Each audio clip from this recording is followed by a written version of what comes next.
এই যে এখানে দেখো ওয়াটার ফিল্ড সিলিন্ডার, অর্থাৎ 17 তারিখে গ্যাসটা তোলা হয়েছিল, এখন লাগানোর বোধ 10 দিন হলো, তাতেই হঠাৎ করে বন্ধ হয়ে যায়।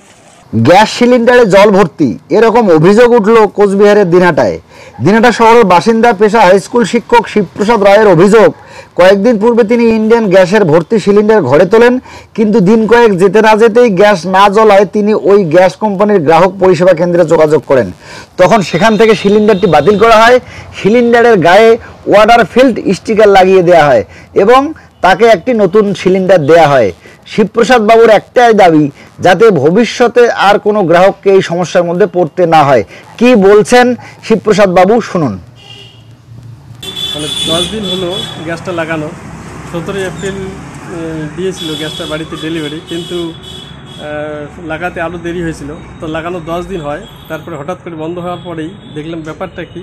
তারপরে দেখি যে এটাতে মানে মেকার আনার পরে বললো যে সমস্যা আছে। তারপর নিয়ে গেলাম অফিসে বললো যে এখানে জল ভর্তি আছে।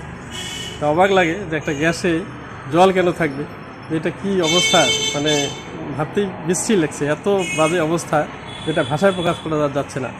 তো যাই হোক, শেষ পর্যন্ত আর কি অফিস থেকে ওইটা সিলিন্ডারটা চেঞ্জ করে আবার নতুন সিলিন্ডার দিল।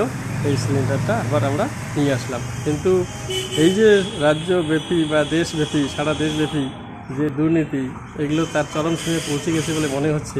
এগুলো অবশ্যই দূর হওয়া উচিত এবং যে জনগণ আছে, সাধারণ নাগরিক আছে, তাদেরকে একটু সচেতন করার লক্ষ্যেই আমি কিন্তু আজকে আর কি এটা একটু বিভিন্ন মহলে ছড়িয়ে দিতে চাচ্ছি যে অন্ততপক্ষে জলওয়ালা গ্যাস যেন কেউ না নেয়।